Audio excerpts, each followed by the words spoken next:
इसमें 5.1 के हमने 1 to 8 सम किए थे पिछली वीडियो में। अब है इन द एडजॉइनिंग फिगर, ये फिगर बनाया हुआ है साथ में।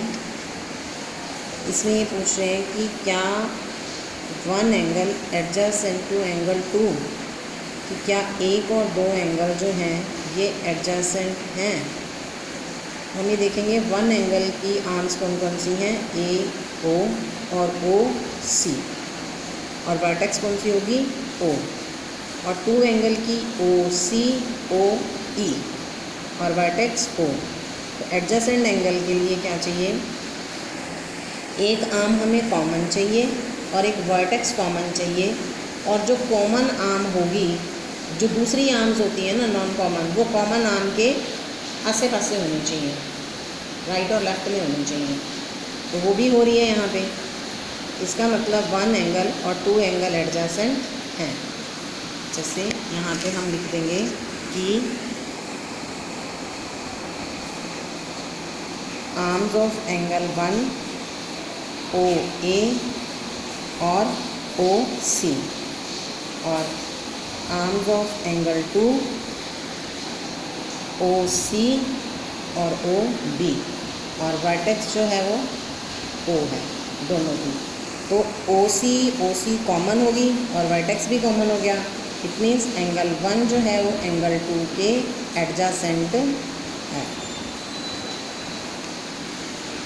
सेकेंड पार्ट में कह रहा है is angle A O C adjacent to angle A O E.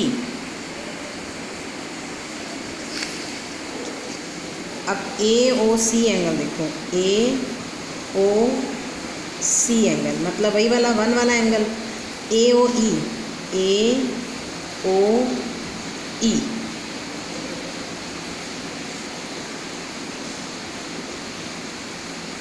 A O सी और ए ओ ई। अब इसमें क्या है हमारे पास, जो एंगल ए ओ सी है उसकी जो आर्म्स बन रही हैं वो ए ओ और ओ सी है, और वर्टेक्स जो होएगी वो क्या है, ओ है। और ए ओ ई में ए ओ और ओ ई है, और वर्टेक्स क्या है, ओ है।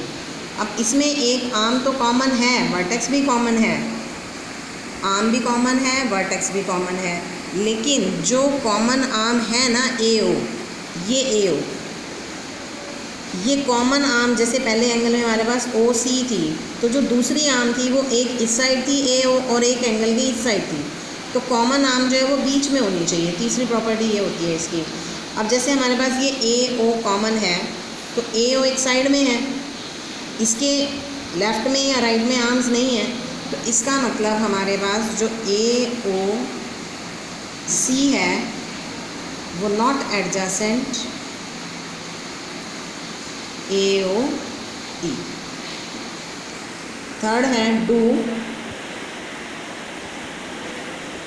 सी O E and E O D form a linear pair. C O E और ई ओ डी, इसको हम ऐसे यहाँ से ऐसे घुमा देते हैं। देखो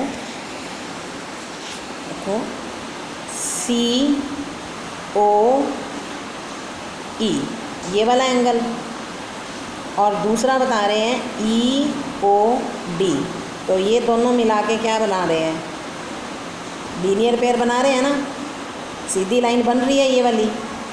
इसका मतलब ये दोनों लीनियर पेयर हैं। Angle C O E and angle E O D form a linear pair, तो हम कहेंगे yes. Are B O D and D O A supplementary, ऐसे ही देखो बी ओ डी और डी ओ ए, वो भी ये वाली लाइन है, दोनों बना रहे हैं सप्लीमेंट्री का मतलब दोनों का सम क्या बन रहा है, यहाँ पे ये सेमी सर्कल बन रहा है, 180 बन रहा है, तो इसको भी हम कह देंगे कि angle B O D and D O A इनका सम कितना है 180 है सम, तो इसका मतलब ये सप्लीमेंट्री एंगल्स हैं।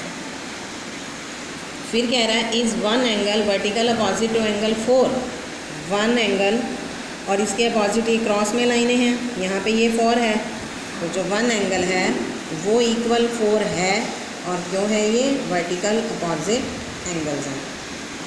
फिर what is the vertical opposite angle of 5, इस 5 के अपोजिट ये दोनों एंगल बैठे हैं, क्योंकि क्रॉस कहाँ बन रहा है, ये बन रहा है क्रॉस ऐसे, तो ये 5 यहाँ पे इस लाइन को और ये दोनों मिला के वर्टिकल अपोजिट बनेंगे, तो इसका नाम क्या है COB।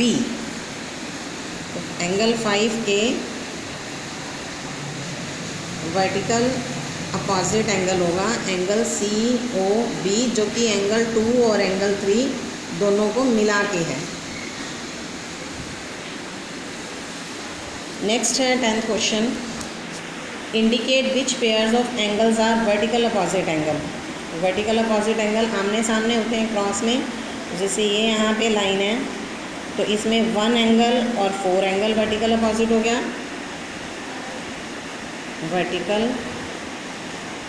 अपोजिट एंगल्स क्या आएगा इसमें, 1 के अपोजिट 4 हो जाएगा और 5 के अपोजिट क्या आएगा 3 और 2। 1 के अपोजिट क्या है 4 और 5 के अपोजिट एंगल 2 प्लस एंगल 3।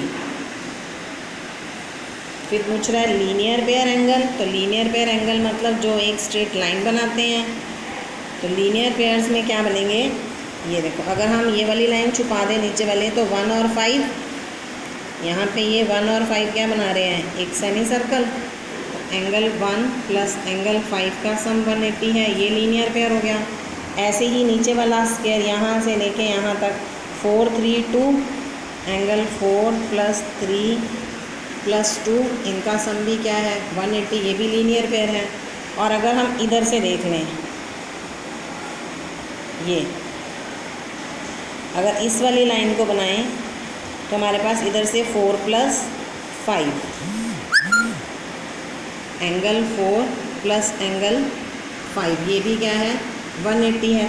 और ऐसे ही ये 3 2 और 1, यहाँ पे अगर ये लीनियर लाइन बनाते हैं तो ये भी क्या बन जाता है, लेकिन ये 3 एंगल को मिला के आ रहा है ना, तो ये स्ट्रेट लाइन एंगल्स बन जाएंगे। हमें लीनियर पेयर चाहिए, लीनियर पेयर के लिए कितने एंगल होने चाहिए 2, पेयर का मतलब 2, अगर हम 3 एंगल को मिलाते हैं तो वो स्ट्रेट लाइन एंगल्स बन जाते हैं।